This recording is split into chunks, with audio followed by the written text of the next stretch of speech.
Well, Chris Chibnall finally followed through on what he was gonna do. Fuck up all Doctor Who canon.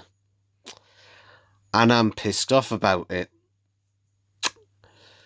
Because it. Literally, this whole episode.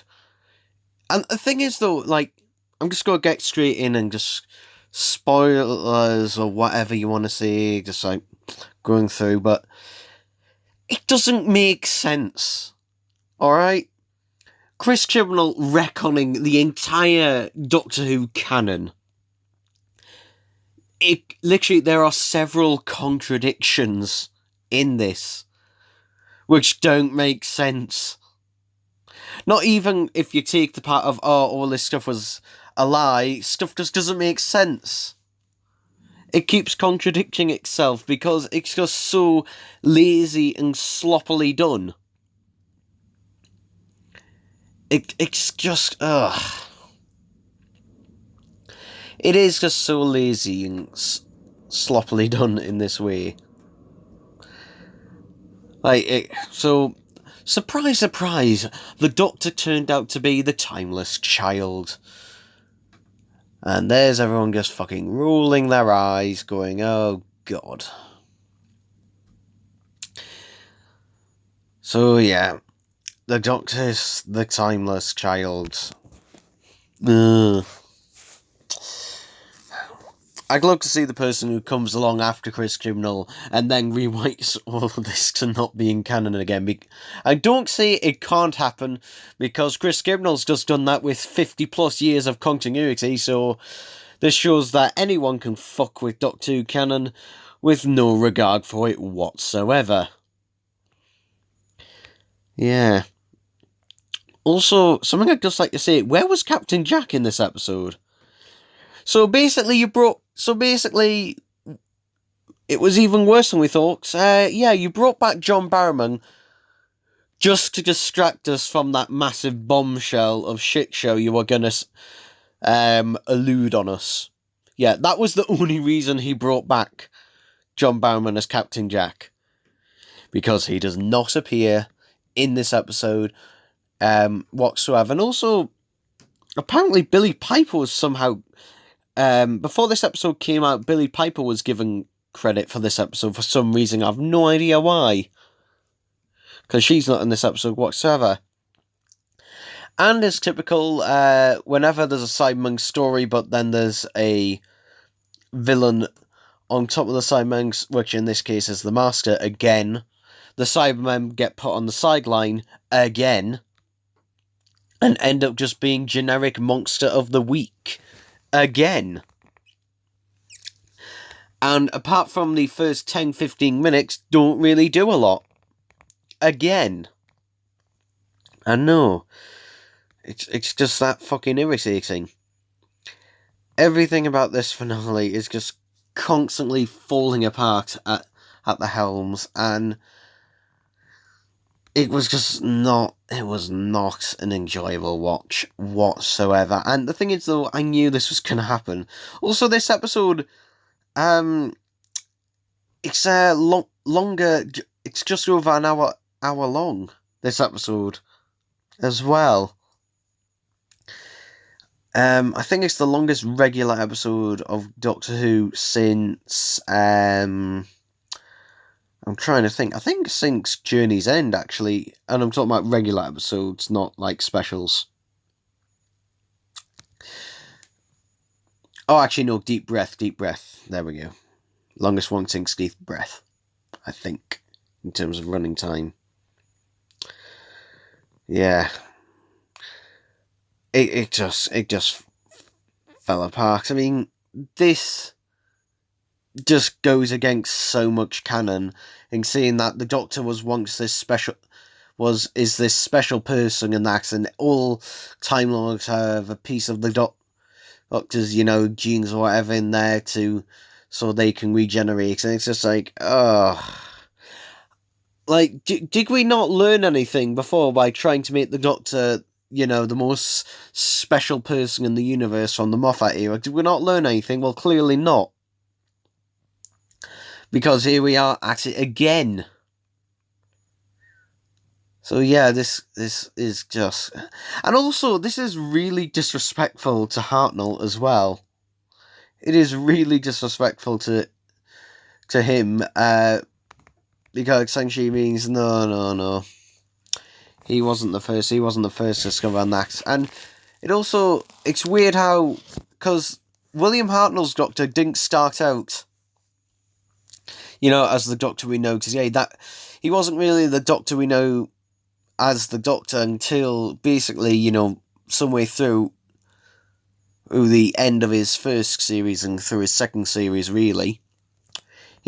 He evolved as a character, but know that this Ruth Doctor is more the Doctor that we know, but then goes back, and it just doesn't make sense, stuff like that. And other things that are clearly established don't make sense either, like the 13 Lives. It was decided by them, was it? Okay, if the 13 Lives was decided by them, then how come when the Doctor reached the end, at the end of the Matt Smith era, at the end of the Doctor's 13 Lives, the Doctor was dying, but, if the Time Lords and that just used, or, well, Gallifreyans, before they became Time Lords, just used the Doctor's, or the Timeless Child's energies, then, they shouldn't be able to put a limiter on that, because they're just using that. I don't know, it just, ugh. The thing is, though, Chris Chibnall kind of has a mindset of, if you're not with me, then you're against me, kind of thing. And we all knew he was going to double down this series, and oh my god, he fucking has. And this episode also ends on a cliffhanger where somehow the Judoon are able to teleport inside the TARDIS and then teleport the Doctor out and put the Doctor in prison for crimes. Okay. And then we get the name of the... And then, obviously, as we all knew, and Chris Chibnall fucking denied it, the next story is a Dalek story. How do I know that? I think the title, the title with the "of the Daleks" in there, kind of gives that away. So yeah, the next story will be a Dalek story. But we already knew there'd be a Dalek story coming at some point. Whether that's... It's supposedly coming this year. But I don't know. To be quite frank, I don't care.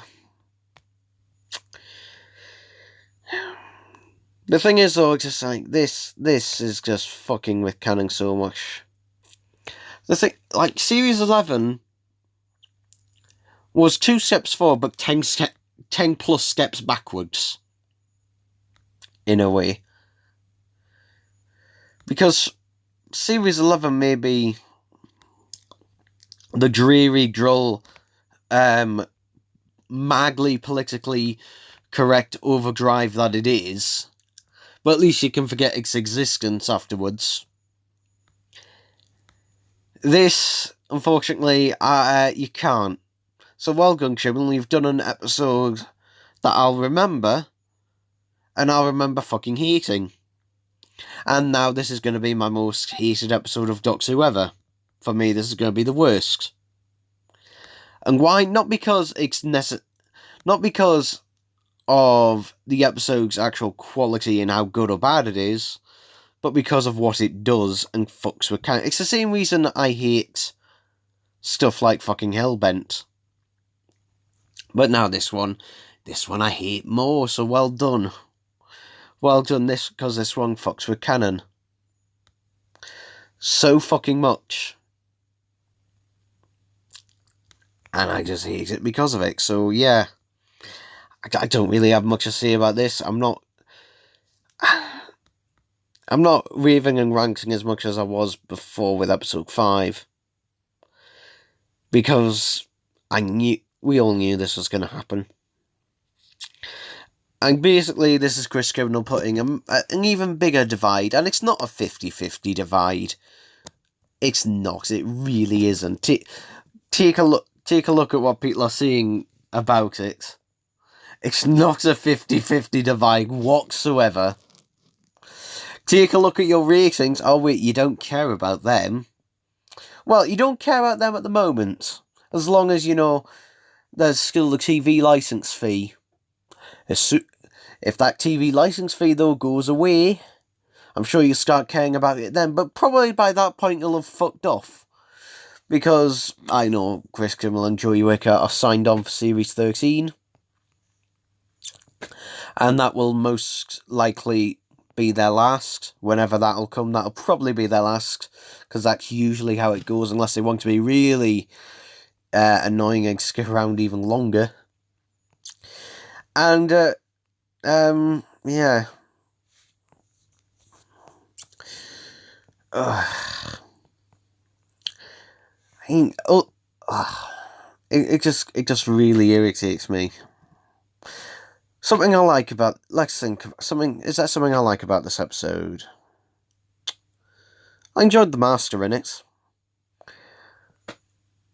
Because he actually because, the Master actually did stuff in this one, rather than doing nothing in the Series 12 opener, so he actually did something. And felt a lot more like the Master. I enjoyed the very brief moments we had of the Cybermen attacking the remaining humans, Ryan and two other characters I cannot remember the name of. I'm going to call them Old Man and Young Man,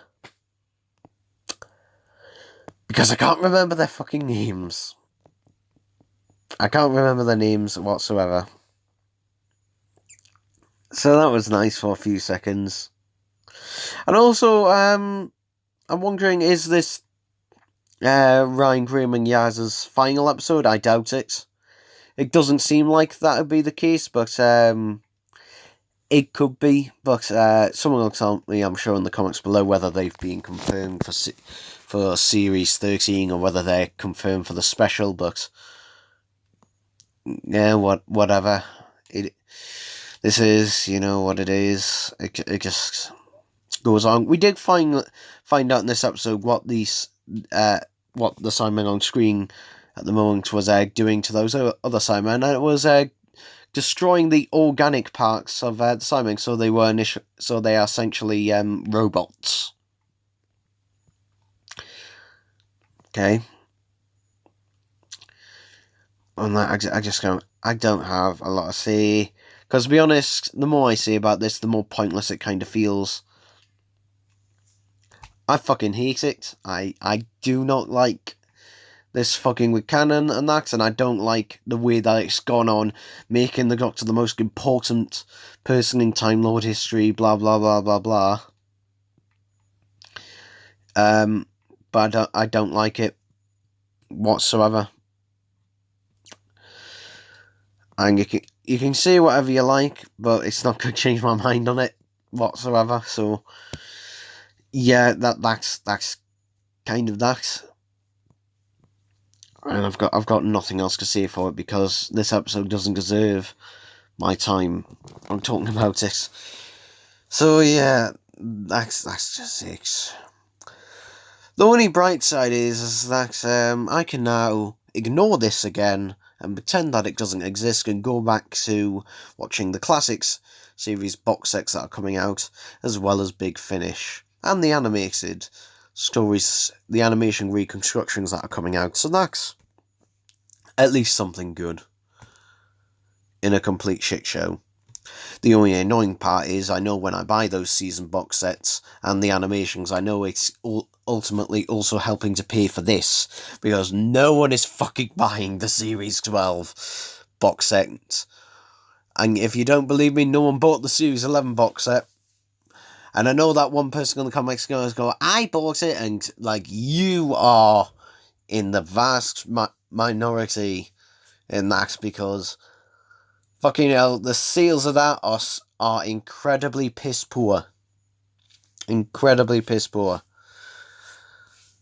Why do you think they're re-releasing the modern series as well on steelbooks? Just, re-release after re-release, is because this isn't fucking selling, is it? So anyway, that does it for this video, the end of the Series 12 thoughts on watching, and when we get the special, whenever it'll be,